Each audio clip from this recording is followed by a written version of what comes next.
وَلَقَدْ آتَيْنَاكَ سَبْعًا مِنَ الْمَثَانِي وَالْقُرْآنَ الْعَظِيمَ، بے شک ہم نے اپنے پیارے محبوب کو سبع مثانی اور قرآن عظیم عطا فرمایا۔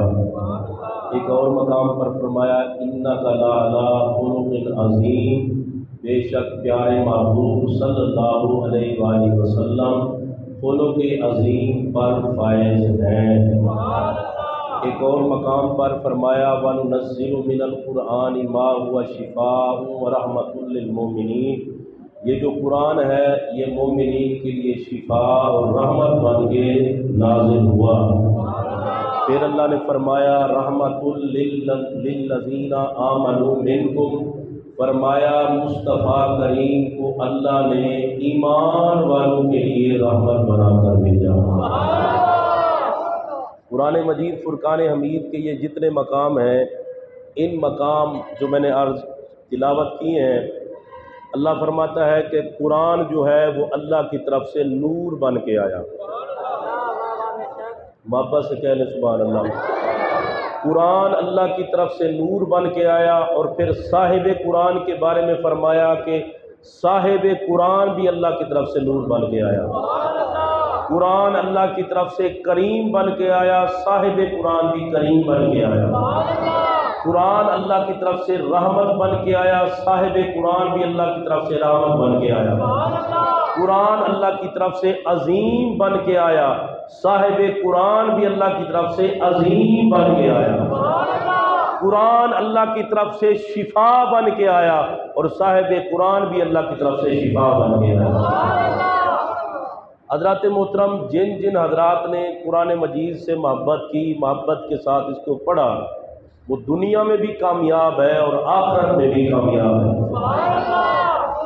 اور یاد رکھیں، قرآن مجید فرقان حمید سے محبت کرنے والا وہ کائنات کا سب سے بڑا امیر بندہ ہے۔ اس سے امیر کوئی کائنات میں ہے ہی کوئی نہیں، اس لیے کہ اس نے اس کتاب سے محبت کی ہے جو خدا کی بارگاہ میں بھی پسندیدہ ہے، مصطفیٰ کی بارگاہ میں بھی پسندیدہ ہے۔ قرآن سے محبت کرنے والے اللہ کی بارگاہ میں بڑے مقبول ہیں۔ میرے پاک نبی صلی اللہ علیہ وآلہ وسلم کا ارشاد گرامی ہے، حضور فرماتے اقرأ القرآن، قرآن کی تلاوت کیا کرو۔ یا رسول اللہ فائدہ کیا ہوگا؟ کیونکہ فائدے کے بغیر ہم کام کرتے کوئی نہیں ہے۔ فرمایا اس کے فائدے بڑے ہیں، تم قرآن کی تلاوت کرو گے، جب مر کے قبر میں جاؤ گے قرآن تمہارے حق میں بولے گا۔ اور ایک بزرگ تھے، ان کا وصال ہو گیا، وصال کے وقت نا ان کے چہرے کی طرف سے ایک نور نکلا، ایسے قدموں کی طرف سے نور نکلا، دائیں طرف سے نکلا، پھر بائیں طرف سے نکلا۔ لوگ حیران تھے کہ یہ نور کس بات کا ہے۔ اس بزرگ نے خود اپنا کپڑا ہٹا کے فرمایا تم پریشان ہو کہ یہ نور کیسا ہے؟ فرمایا پھر سن لو، روزانہ سونے سے پہلے سورہ سجدہ کی میں تلاوت کر کے سوتا تھا، آج وہ سورہ سجدہ مجھے بچانے کے لیے آ گئی ہے۔ یہ سورہ سجدہ 21 نمبر پارہ کے اندر موجود ہے، ٹھیک ہے؟ جو پڑھتا ہے اس کی بڑی برکتیں ہیں۔ جو سورہ سجدہ کی تلاوت کرے وہ تو بخشا جائے، تو جڑا سارا قرآن ہی پڑھے، جو سارا قرآن پڑھے وہ کیسے کیوں نہ بخشا جائے۔ اور پھر یاد رکھیں، قرآن مجید فرقان حمید آیا رات کے وقت۔ اللہ قرآن میں ارشاد فرماتا ہے انا انزلناہ فی لیلۃ القدر، ہم نے اسے لیلۃ القدر میں نازل فرمایا۔ قرآن رات کو آیا، ہمارے آقا بھی رات کو آئے۔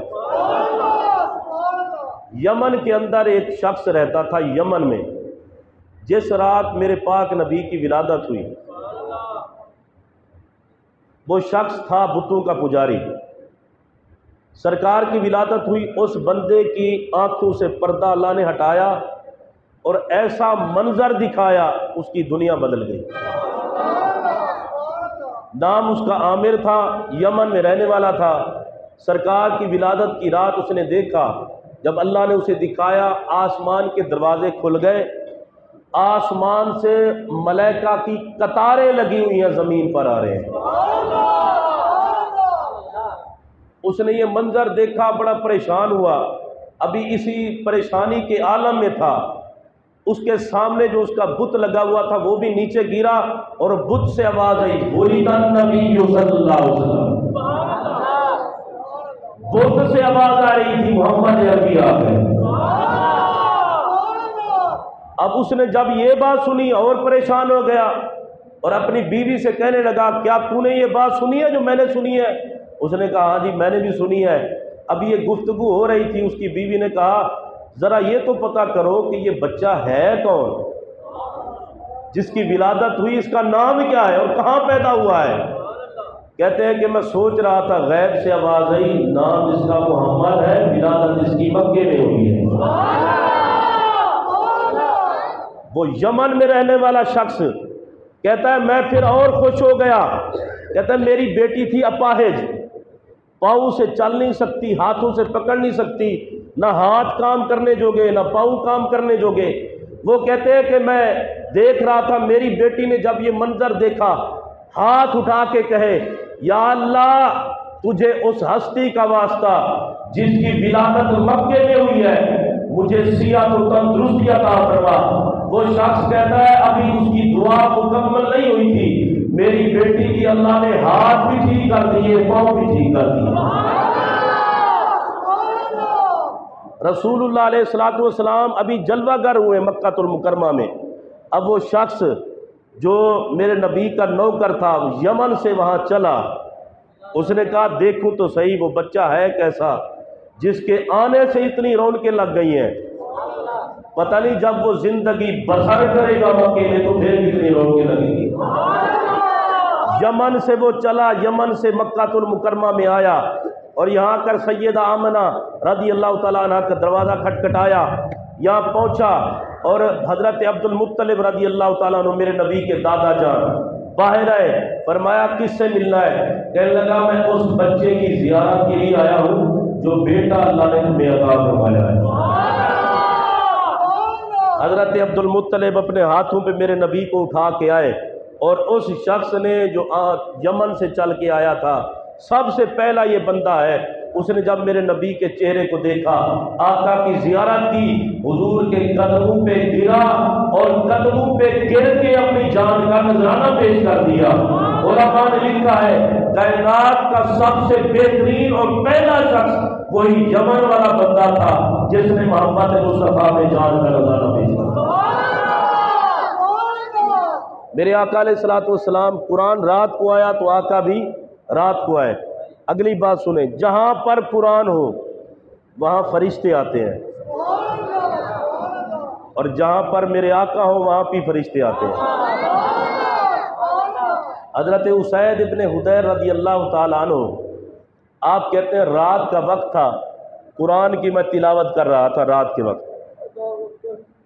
میرے ساتھ بالکل بیٹا سویا ہوا ہے، ساتھ ہی گھوڑا ہے جو کھڑا ہوا ہے، کہہ رہے میں قرآن کی تلاوت شروع کی، وہ گھوڑا اچھلنے کودنے لگا، میں ڈر گیا کہیں میرے بیٹے کو نقصان ہی پہنچائے، کہتے ہیں قرآن کی تلاوت میں نے بند کر دی، وہ گھوڑنا اچھلنا کودنا اس نے بھی بند کر دیا، کہتے ہیں پھر میں نے تلاوت شروع کی، پھر اس نے وہی کام شروع کر دیا، پھر تیسری مرتبہ تلاوت شروع کی، پھر اس نے وہی کام کر دیا، کہتے ہیں میں نے تلاوت کی، بند آسمان کی طرف دیکھا، سارا نور ہی نور تھا، صبح ہوئی سرکار کی بارگاہ میں پہنچا، میں نے عرض کی آقا یہ سارا واقعہ رات میرے ساتھ پیش ہوا ہے۔ حضور نے فرمایا تو قرآن پڑھ رہا تھا، صرف زمین پر لوگ نہیں سن رہے تھے، وہ جو تو نے نورانی ایک چیز دیکھی تھی تو نور کی شکل میں نورانی اللہ کے ملائکہ تیرے قرآن کی تلاوت سننے کے لیے آسمان سے آئے ہوئے تھے۔ اور میرے نبی نے فرمایا اگر تو قرآن کی تلاوت کرتا رہتا تو ملائکہ صبح تک تیرے قرآن کی تلاوت سنتے رہتے حتیٰ کہ لوگ ملائکہ کی زیارت کرواتے۔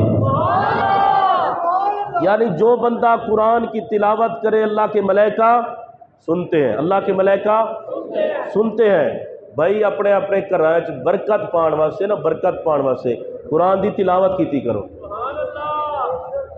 وہ ہم نے جو شبینہ شروع کروایا اس کا ایک مقصد یہ تھا کہ جس جس گھر میں قرآن کی آواز جائے گی وہاں برکت ہوگی۔ اور کئی لوگوں نے اپنے اپنے گھر کی چھتوں پر بیٹھ کے قرآن مجید کی تلاوت کو سماعت کیا ہے، اور کرنا بھی چاہیے۔ تو ہم نے یہ کام کیوں کیا؟ اس لیے کہ جس جس گھر میں قرآن جائے گا وہاں برکت ہوگی۔ ایک جملہ کہنے لگا ہوں آپ کے ذوق کا، جہاں قرآن کی تلاوت جائے وہاں تو برکت ہوتی ہے۔ تو جس گھر میں میرا محمد ہے،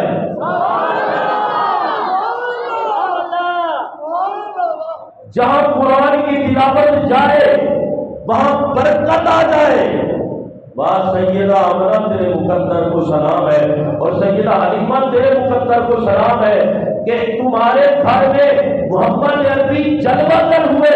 قرآن جہاں ہو وہاں شیطان نہیں آتا، وہ جہاں صاحب قرآن آ جائے وہاں کیسے آ سکتا ہے؟ میرے پاک نبی صلی اللہ علیہ وآلہ وسلم وہ پاکیزہ ہستی ہیں۔ قرآن ملائکہ سننے کے لیے آئے تھے حضرت اسید کا، حضور نے فرمایا اگر تو پڑھتا رہتا تو صبح تک ملائکہ رہتے۔ اب سنیے، علامہ یعقوب شیرازی نے لکھا ہے، وہ کہتے ہیں رسول اللہ علیہ السلام، آقا علیہ السلام کی جب عمر مبارک 7 سال کی ہوئی، کتنے سال کی؟ 7 سال کی عمر مبارک ہوئی، اللہ نے اسرافیل کو بھیجا، فرمایا اسرافیل جا میرے معبود کی خدمت کرتا ہے۔ جناب اسرافیل آقا کی خدمت کرتے رہے، فرمایا ظاہر نہیں ہونا میرے معبود پر۔ آقا اچھا، فرمایا ظاہر نہ ہونا، ایک نوکر کی حیثیت سے محمد کی نوکری کرتے رہو۔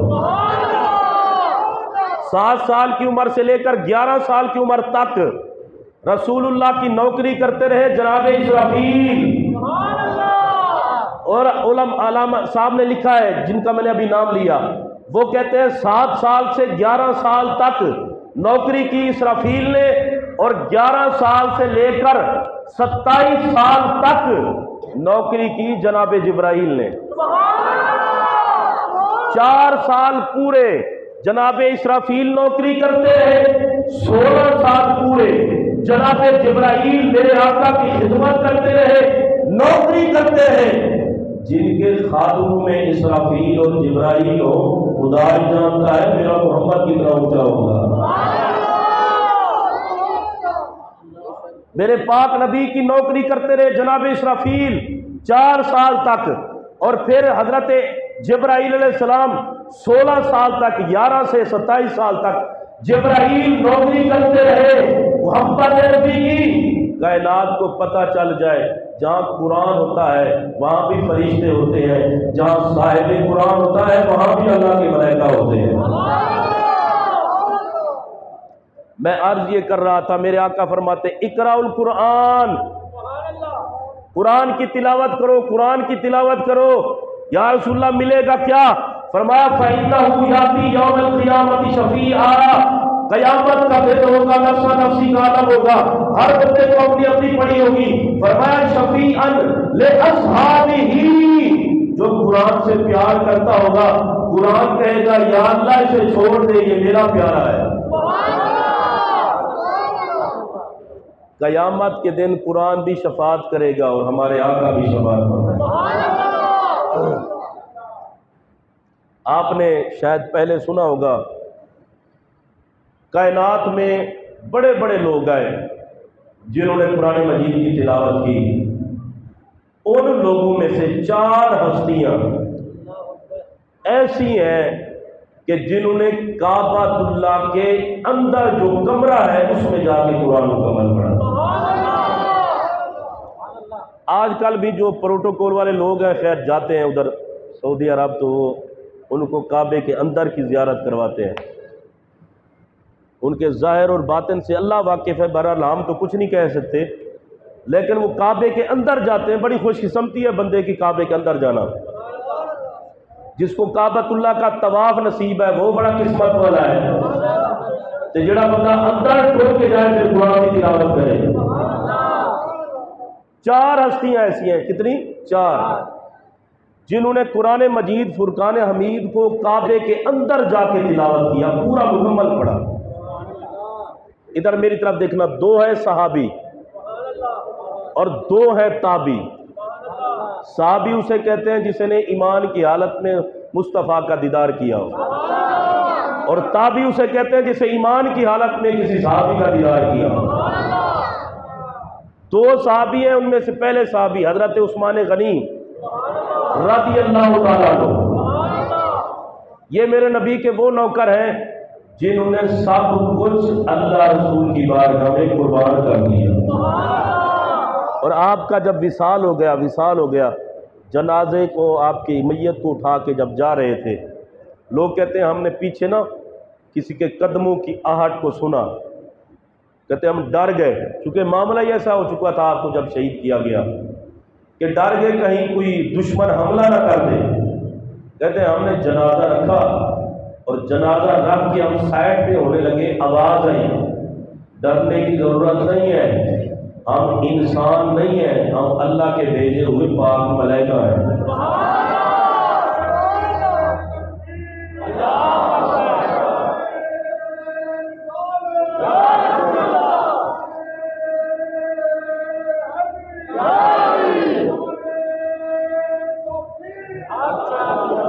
انہوں نے کہا ہم انسان نہیں ہیں، ہم اللہ کی طرف سے بھیجے گئے ملائکہ ہیں، بھائی کرنے کیا ہے؟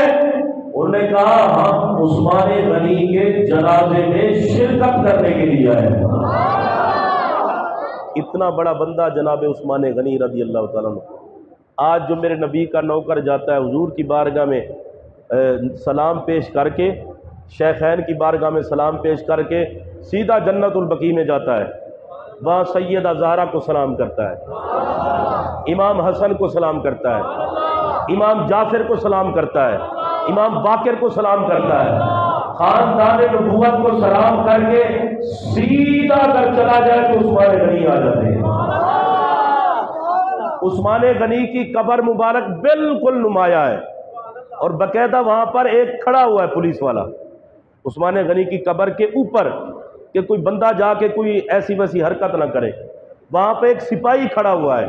عثمان غنی رضی اللہ تعالیٰ عنہ آج بھی جنت البقیع میں جلوہ گر ہے۔ عثمان غنی رضی اللہ تعالیٰ عنہ وہ ہستی ہے جنہوں نے کعبے کے اندر جا کر اپنے دور خلافت میں کعبے کے اندر جا کے قرآن مجید کی تلاوت کی۔ دوسرے صحابی میرے نبی کے حضرت تمیم داری رضی اللہ تعالیٰ عنہ، یہ بڑے پیارے صحابی ہیں۔ فاروق اعظم کا دور تھا، یہ بات بڑی پتے والی ہے، فاروق اعظم کا دور تھا۔ حضرت فاروق اعظم کو لوگوں نے کہا حضور مدینے کے قریب ایک پہاڑ ہے، پہاڑ کی غار سے آگ نکل گئی، اس نے رخ کر دیا ہے مدینے کا، اس کو روکنے کا بندوبست کریں۔ حضرت عمر نے تمیم داری کی طرف نگاہ اٹھائی، فرمایا تمیم جاؤ آگ کو واپس کر کے آؤ۔ یہ میرے نبی کے چونکہ نوکر تھے اور 100% سے بھی زیادہ نبی کی شریعت پر عمل کرتے بھی تھے اور کرواتے بھی تھے۔ ان کے عمل میں نبی کی شریعت ہوتی تھی، ان کے کردار میں نبی کی شریعت ہوتی تھی، ان کی گفتگو میں نبی کی شریعت ہوتی تھی، ان کے کردار چال میں ڈھال میں اٹھنے بیٹھنے میں زندگی کے ہر کام میں مصطفیٰ کی شریعت ہوا کرتی ہے۔ حضرت عمر نے تمیم داری سے کہا کہ تمیم داری اس کا کوئی اہتمام کرو، آگ بڑی خطرناک ہے۔ تمیم داری نے جو جملے کہے آگ سے وہ تاریخ میں رقم ہوئے اور قیامت تک نبی کے غلام اسے پڑھتے رہیں گے اور اسے پڑھ کے مزے لیتے رہیں گے۔ تمیم داری گئے آگ کی طرف اور جا کر کہا ہے آگ جہاں سے نکلی تھی واپس چلی جا، کیوں؟ فرمایا اس لیے کہ میں نبی کا بھی نوکر ہوں، نبی کے یار فاروق اعظم کا بھی نوکر ہوں۔ جو اگلے جملے ہیں نا، اگلے جملے وہ بڑے سننے والے ہیں۔ آپ نے کہا اے آگ واپس چلی جا، آج کے بعد مدینے کا رخ نہ کرنا، اس لیے کہ مدینے میں سارے محمد کے غلام رہتے ہیں۔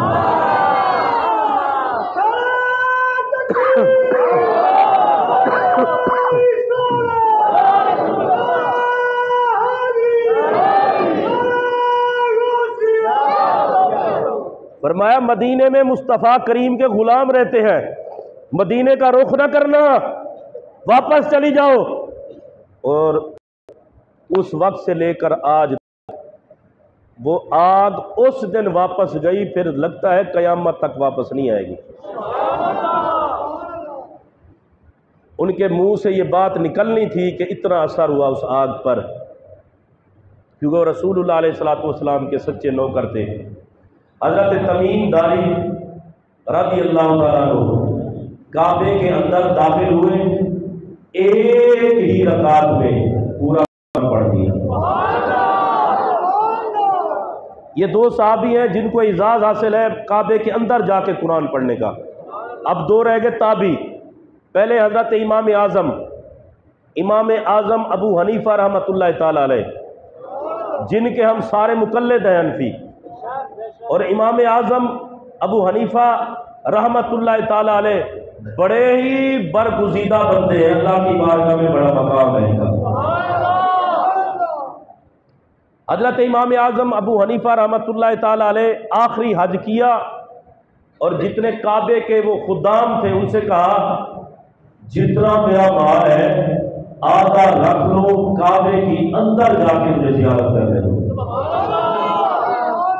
وہاں کے لوگوں نے کہا جی ٹھیک ہے، آپ آدھا مال جمع کرائیں اور کعبے میں چلے جائیں۔ آپ گئے اندر، ایک قدم پہ کھڑے ہوئے، ایک پاؤں پہ کھڑے ہو کے 15 سپارے پورے پڑھ دیے۔ کتنے سپارے؟ 15 پارے پورے حضرت امام اعظم۔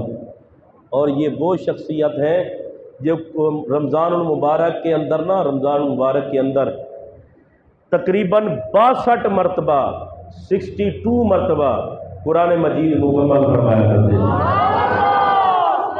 امام اعظم ابو حنیفہ رحمۃ اللہ علیہ کو جب قید کیا گیا تو 7000 مرتبہ قید میں رہ کے قرآن کی مکمل کیا، 7000 مرتبہ قید میں رہ کر۔ اور ایک اور بزرگ ہیں جو ہر روز 90 مرتبہ قرآن کی تلاوت کیا کرتے تھے۔ یہ اللہ کے ولی ہیں اور اللہ کے برگزیدہ بندے ہیں۔ ایک اور 2 بزرگ ہیں، یہ اگر آپ بات سنیں گے نا تو یہ عقل میں آنے والے نہیں ہیں۔ اگر اس کو عشق والا سمجھ کے آپ سماعت کریں گے نا عشق کے ساتھ، تو پھر آپ کو سمجھ آئے گی، ویسے سمجھ نہیں آتی۔ ایک بزرگ ہیں جن کا نام ہے جناب موسیٰ رحمۃ اللہ علیہ، یہ نبی نہیں ہے، اللہ کے ولی ہیں۔ اور ایک بزرگ ہے جن کا نام ہے جناب عیسیٰ رحمۃ اللہ علیہ۔ یہ دونوں بزرگ دن اور رات میں 70,000 مرتبہ قرآن مکمل کرتے ہیں۔ یہ سمجھ آنے والی بات نہیں ہے، اس کو سمجھایا ہے غزالی زمان سید احمد سعید کاظمی رحمۃ اللہ تعالی علیہ۔ وہ کہتے ہیں سرکار معراج پر گئے، 18 سال کا عرصہ لگا حضور کو۔ 18 سال کے عرصے کو اللہ نے فرمایا لیلا من المسجد الحرام الی المسجد الاقصی۔ 18 سال کے عرصے کو اللہ نے فرمایا یوں سرکار گئے اور یوں واپس آ گئے۔ فرمایا جو رب 18 سال کو سینکڑوں میں تبدیل کر سکتا ہے، وہ رب تھوڑے سے لمحے کو زیادہ بھی بنا سکتا ہے۔ فرمایا رسول اللہ علیہ الصلوۃ والسلام کے یہ جو نوکر ہیں، ان کے لیے اللہ زمانہ بڑھا بھی دیتا ہے، گھٹا بھی دیتا ہے۔ ہمارے لیے وہ ایک دن ہوتا ہے، پتہ نہیں اللہ کے ولیوں کے لیے وہ کیسے لمحات ہوتے ہیں، اور کتنا لمبا عرصہ ہوتا ہے یا کتنا کم عرصہ ہوتا ہے۔ اور مشکات شریف کی حدیث ہے، ایک صحابی رسول حضور کی بارگاہ میں آئے، کہنے لگے یا رسول اللہ صلی اللہ علیہ وآلہ وسلم، قیامت کا دن 50,000 سال کا دن ہوگا۔ کتنا لمبا دن ہوگا جی؟ 50,000 سال کا دن ہوگا۔ آقا یہ تو بتائیں جو آپ کے نوکر کلمہ پڑھنے والے ہیں ان کے لیے کیسے گزرے گا؟ میرے نبی نے جو جملے کہے بڑے کمال کے جملے ہیں۔ حضور نے فرمایا جو میرا نوکر ہوگا، جو میرا کلمہ پڑھنے والا ہوگا، اس کے لیے 50,000 سال کا یہ دن ایسے گزرے گا کہ جیسے بندہ ایک نماز پڑھتا ہے۔ یعنی یہ میرے آقا علیہ الصلوۃ والسلام کے نوکر ہیں، تو دیکھیں دن کیسے گزرا وہ اتنا بڑا۔ اس لیے غزالی زبان فرماتے ہیں اللہ جس کے لیے چاہتا ہے دن بڑھا بھی دیتا ہے اور جس کے لیے چاہتا ہے دن کو گھٹا بھی دیتا ہے. یہ مالک کی مرضی ہے، اپنے برگزیدہ بندوں پر وہ اس طرح بھی کرم فرماتا ہے. امام اعظم ابو حنیفہ رحمۃ اللہ تعالی علیہ آپ کعبۃ اللہ میں داخل ہوئے، اندر جو کمرہ تھا وہاں پر پہنچے، ایک قدم پر 15 سپارے اور دوسرے قدم پر دوسرے 15 سپارے، اور اگلے جملے سنے. آپ نے رب کی بارگاہ میں قرآن مکمل کر کے کہا مالک کما حق میں تیری عبادت بھی نہیں کر سکتا، کما حق مجھے پہچان نہیں سکتا، یا اللہ میں بڑا گنہگار ہوں، میری توبہ قبول کر لے، مجھے بخش دے. جب یہ آپ جملے کہہ رہے تھے آواز آئی اے امام اعظم تو نے ہماری عبادت کا حق بھی ادا کر دیا، پہچان بھی لیا، جا میں نے تجھے بخش بھی دیا، اور قیامت تک اے امام اعظم ابو حنیفہ جو میرے مذہب پر رہے گا میں اسے نہیں دیکھوں گا، تیرے صدقے سے اسے بھی بخش دوں گا.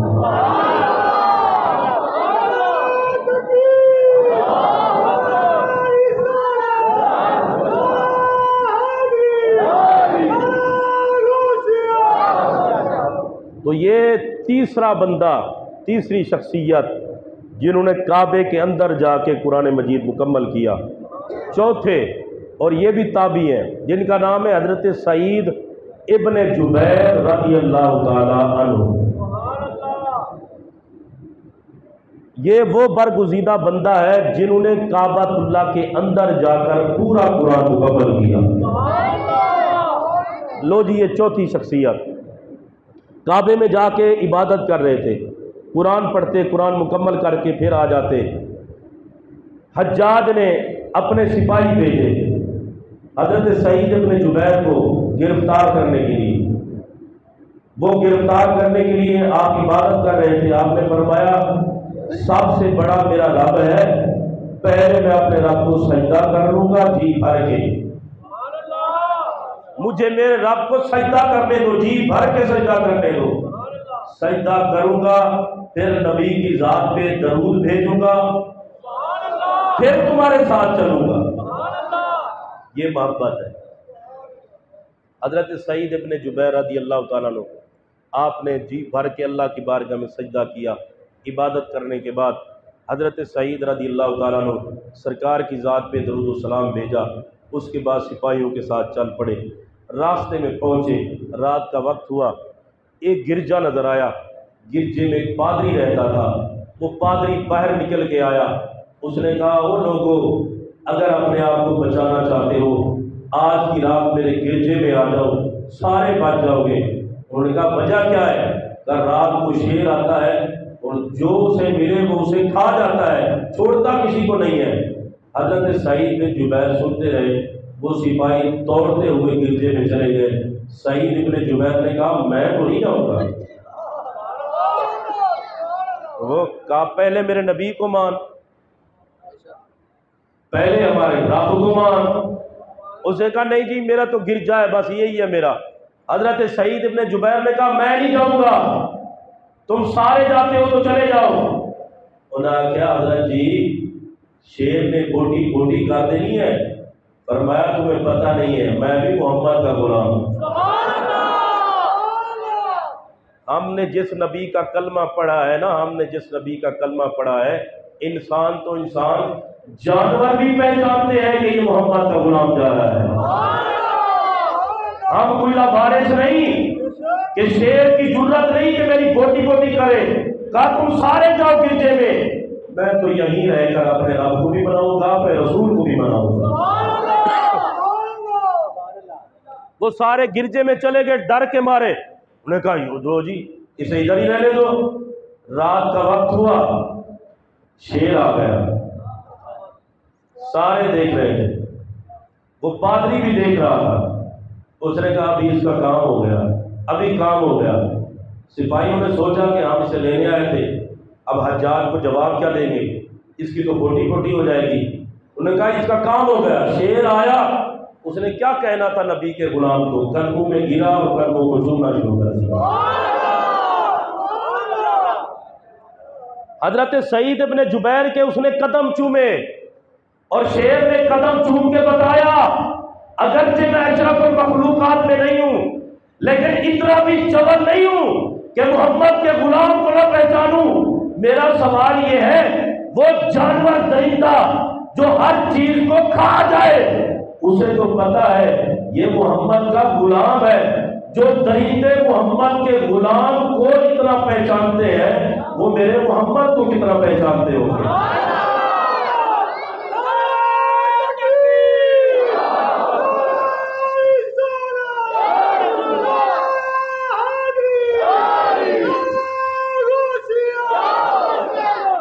اچھا اس نے آ کے قدموں میں گر کے قدم چوم کے جب قدم چومے نا وہ جو پادری دیکھ رہا تھا وہ دوڑتا ہوا آیا اور اس نے آ کر حضرت سعید ابن جبیر کے ہاتھوں پہ کلمہ پڑھا اور مسلمان ہو گئے.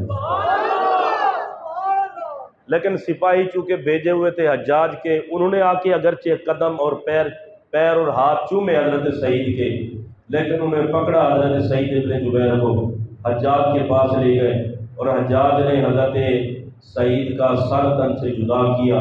سر تن سے جدا کر کے پتہ ہے پھر کیا ہوا چونکہ یہ امام علی مقام کے بھی نوکر تھے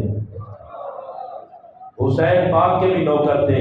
حسین پاک کے نوکروں نے بھی بتایا سر کٹ جائے تو پھر بھی اللہ کا ذکر ہم چھوڑ دے رہی ہیں. سر تن سے جدا کر دیا حضرت سعید ابن جبیر کا. سر تن سے جدا ہوا سب نے دیکھا کٹے ہوئے سر سے آواز آ رہی تھی لا الہ الا اللہ لا الہ الا اللہ لا الہ الا اللہ. انہوں نے کہا یہ کیا ہو گیا کٹا ہوا سر یہ گواہی دے رہا تھا. ارے ہم یزید کے ماننے والے نہیں ہیں ہم حسین کے ماننے والے ہیں. سر کٹ بھی جاتے ہیں خدا کا بھی ذکر ہوتا رہتا ہے مصطفیٰ کا ذکر بھی ہوتا ہے.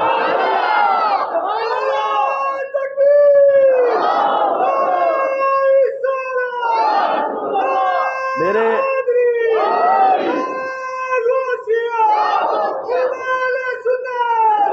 چوتھے بندے کا نام حضرت سعید ابن جبیر ہے جنہوں نے کعبے کے اندر جا کر قرآن مجید کو مکمل فرمایا اور ان کا سر تن سے جدا ہوا تو علماء نے لکھا ہے 1-2 مرتبہ نہیں 7 مرتبہ یہ آواز آتی رہی لا الہ الا اللہ لا الہ الا اللہ لا الہ الا اللہ. اور سن لو سر تن سے جدا کرنے والوں سر کٹ بھی جاتے ہیں تو محمد کے غلام پھر بھی زندہ ہوا کرتے ہیں. کٹے ہوئے سر سے آواز آ رہی تھی اللہ ایک ہے اللہ ایک ہے اللہ وحدہ لا شریک ہے اس کا کوئی ثانی نہیں اس کا کوئی شریک نہیں اس کا کوئی شریک نہیں. جب حسین کے غلاموں کا یہ عالم ہے خدا ہی جانتا ہے حسین کے کٹے ہوئے سر سے کتنا قرآن کی تلاوت جاری ہے. حضرات محترم اللہ کی بارگاہ میں دعا ہے خالق کائنات ہم سب کو قرآن مجید کی عظمت کو اور صاحب قرآن کی عظمت کو سمجھنے کی توفیق عطا فرمائے.